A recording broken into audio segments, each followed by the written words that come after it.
நம்பவே முடியாத அளவுக்கு ரொம்ப ரொம்ப சாஃப்டான ரொம்பவே டேஸ்டான குக்கர் கேக். இது செய்கிறதுக்கு ஓவன் தேவையில்லை, பட்டர் தேவையில்லை. வீட்டில் இருக்கக்கூடிய பொருளை கொண்டு குக்கரை பயன்படுத்தி செய்ய போகிறோம். எல்லார் வீடுகள்லையுமே குக்கர் இருக்கும். ரொம்ப ரொம்ப ஈஸியாக ரொம்ப சுலபமாக ரொம்பவே டேஸ்ட்டாக செய்யலாம். எப்படி செய்கிறதுன்னு பார்க்கலாம்.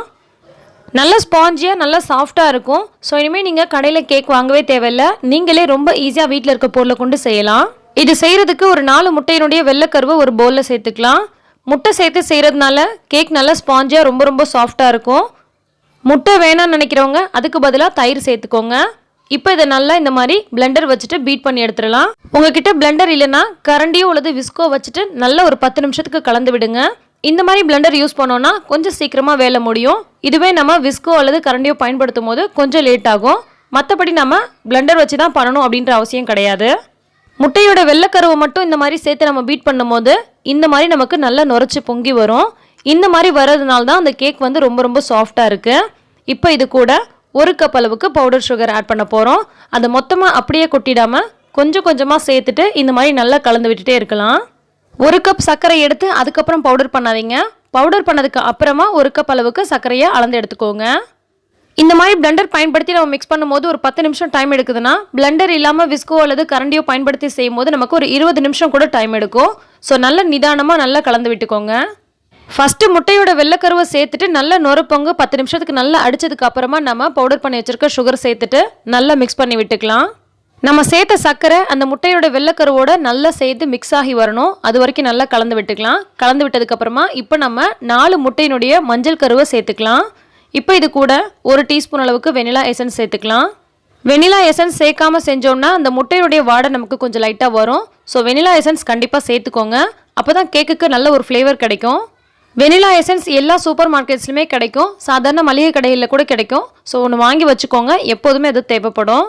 முட்டை மஞ்சள் கருவையும் வெனிலா எசன்ஸையும் சேர்த்துட்டு நல்லா மிக்ஸ் பண்ணி விட்டதுக்கப்புறமா இதில் நம்ம 1/4 கப் அளவுக்கு எண்ணெய் சேர்க்க போகிறோம். ரீஃபைன் பண்ண ஆயிலாக சேர்த்துக்கோங்க. அப்போ தான் நமக்கு வேறு எதுவும் ஃப்ளேவர் இல்லாமல் அந்த கேக்கோட ஃப்ளேவர் கரெக்டாக வரும். ஸோ எண்ணெயும் சேர்த்துட்டு நல்லா மிக்ஸ் பண்ணி விட்டுறலாம்.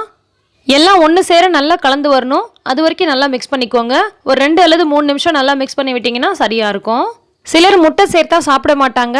அந்த மாதிரி இருக்கிறவங்க நான் சொன்ன மாதிரி முட்டைக்கு பதிலாக 1 கப் அளவுக்கு தயிர் சேர்த்துக்கோங்க, சரியாக இருக்கும். இது எல்லாத்தையும் நல்லா மிக்ஸ் பண்ணியாச்சு. இப்போ நம்ம கேக் செய்கிறதுக்கு தேவையான மாவு சேர்த்துக்க போகிறோம். இது நம்ம டைரெக்டாக சேர்க்காம இந்த மாதிரி ஒரு சல்லடை வச்சுட்டு ஜலிச்சு விட்டு சேர்க்க போகிறோம். 1 கப் அளவுக்கு மைதா மாவு, 1 டீஸ்பூன் அளவுக்கு பேக்கிங் பவுடர், 1/2 டீஸ்பூன் அளவுக்கு பேக்கிங் சோடா சேர்த்துருக்கேன். சேர்த்துட்டு இந்த மாதிரி நம்ம லைட்டாக சலிச்சு விட்டுட்டு சேர்த்துக்கலாம். இந்த மாதிரி சலிச்சு விட்டு சேர்க்கும் போது மாவு அங்கங்கே கெட்டிப்படாது. ஸோ நமக்கு கேக் நல்லா சாஃப்டாக ஸ்பாஞ்சாக உப்பி வரும். இப்போ இந்த மாதிரி மாவை மெதுவாக கலந்து விட்டுக்கோங்க. ரொம்ப ஜென்டிலாக கலந்து விட்டுக்கோங்க. ரொம்ப அடித்து கிளறக்கூடாது. அப்போ நமக்கு கேக் நல்லா சாஃப்டாக ஃப்ளஃபியாக வராது. விஸ்கோ அல்லது கேக் ஸ்பேச்சுலாவோ பயன்படுத்தி இந்த மாதிரி நல்லா பொறுமையாக கலந்து விட்டுக்கோங்க. இப்போ இது எல்லாமே ஒன்று சேர நல்லா கலந்து வந்துருச்சு. இதில் நம்ம தேவையான அளவுக்கு பால் சேர்க்க போகிறோம். நான் இன்றைக்கி ஒரு 1/4 கப் அளவுக்கு பால் சேர்க்குறேன். 1/4 கப் வந்து ரொம்பவே பர்ஃபெக்டான அளவாக இருக்கும். பால் சேர்க்காம அப்படியே கூட செய்யலாம். ஆனால் அது கொஞ்சம் ஹார்டாக இருக்க மாதிரி இருக்கும். ஸோ நம்ம இதில் இந்த கன்சிஸ்டன்சியை கரெக்ட் பண்ணுறதுக்காக கொஞ்சமாக பால் சேர்த்தோம் அப்படின்னு சொன்னால் ரொம்பவே சாஃப்டாக இருக்கும் கேக்கு. பொறுமையாக மெதுவாக இந்த மாதிரி நல்லா மிக்ஸ் பண்ணியாச்சு. நான் சொன்ன இதே அளவுகளில் நீங்கள் செய்யுங்க. ரொம்ப பர்ஃபெக்டாக ரொம்பவே டேஸ்ட்டாக இருக்கும். கண்டிப்பாக உங்களுக்கும் இதே மாதிரி சூப்பராக வரும். இப்போ இதை நம்ம எடுத்துகிட்டு ஒரு குக்கரில் கொஞ்சமாக எண்ணெயோ அல்லது நெய்யோ வந்து அப்ளை பண்ணிவிட்டு இதுக்கு மேலே வந்து பார்ச்மெண்ட் பேப்பர் வச்சுக்கிறேன். அது இல்லை அப்படின்னா நீங்கள் கொஞ்சமாக மைதா மாவு சேர்த்துட்டு எல்லா இடத்துலையும் டஸ்ட் பண்ணி விட்டுக்கோங்க. இப்போ நம்ம கலந்து வச்சுருக்க இந்த பேட்டரை இதுக்குள்ளே போட்டுட்டு இந்த மாதிரி 2 முறை நல்லா டேப் பண்ணிக்கலாம். குக்கரோட மூடியை போட்டு இதில் நம்ம க்ளோஸ் பண்ணிக்கலாம். குக்கர் உள்ளே நான் வந்து கேஸ்கெட் போட்டிருக்கேன். க்ளோஸ் பண்ணிவிட்டு மேலே வந்து விசில் எதுவும் போட தேவையில்லை. இப்போ நான் கேஸ் ஸ்டவ்வில் தவா வச்சு ஒரு 10 நிமிஷத்துக்கு ப்ரீ ஹீட் பண்ணியிருக்கேன். தவா நல்லா சூடாக இருக்குது. இதில் அப்படியே நம்ம க்ளோஸ் பண்ணி வச்சுருக்க குக்கரை வச்சுட்டு அடுப்பு நல்லா சிம்மில் வச்சுக்கலாம். கேக் ரெடியாகி வர்றதுக்கு நமக்கு 35 நிமிஷத்துலேருந்து 45 நிமிஷம் வரைக்கும் ஆகும். ஒரு 30 நிமிஷம் அல்லது 40 நிமிஷத்துக்கு அப்புறமா நீங்கள் ஓப்பன் பண்ணி வெந்துருச்சான்னு பார்த்துக்கோங்க. ஒரு வேளை உங்களுக்கு நடுவில் கொஞ்சம் வேகாமல் இருந்துச்சுன்னா மறுபடியும் க்ளோஸ் பண்ணிவிட்டு ஒரு 10 நிமிஷம் விட்டுக்கோங்க. அப்போ உங்களுக்கு பர்ஃபெக்டாக வந்திருக்கும். இப்போ ஒரு 40 நிமிஷம் போல் ஆயிடுச்சு. ஒரு ஸ்டிக் விட்டு நான் இந்த மாதிரி குத்தி பார்க்குறேன். கொஞ்சம் கூட ஒட்டாமல் பர்ஃபெக்டாக வந்திருக்கு. ஸோ நமக்கு ரொம்ப நல்லாவே வந்திருக்கு. கேக் நல்லா ஸ்பாஞ்சியாக இருக்குங்க. இது நம்ம சூடு நல்லா ஆறுனதுக்கப்புறமா தான் வெளியில் எடுக்கணும். இதில் நம்ம எண்ணெய் தடவி பேப்பர் போட்டிருக்கனால ரொம்ப ஈஸியாக கவித்த உடனே கீழே விழுந்துடும். ரொம்ப நல்லா சாஃப்டாக மிருதுவாக இருக்குது கேக்கு. கண்டிப்பாக நீங்கள் இதே மெத்தடில் ட்ரை பண்ணி பாருங்கள். ரொம்ப ரொம்ப சூப்பராக வரும்.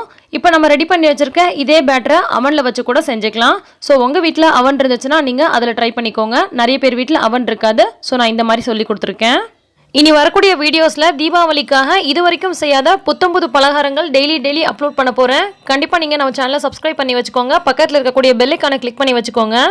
அப்போ தான் நம்ம அப்லோட் பண்ணக்கூடிய புத்தம்புது வீடியோவை நீங்கள் மிஸ் பண்ணாமல் பார்க்க முடியும். இந்த ரெசிபி உங்களுக்கு பிடிச்சிருக்கும், யூஸ்ஃபுல்லாக இருக்கும்னு நினைக்கிறேன். பிடிச்சிருந்தால் லைக் பண்ணி ஷேர் பண்ணுங்கள். எல்லா புகழும் இறைவனுக்கே. நன்றி.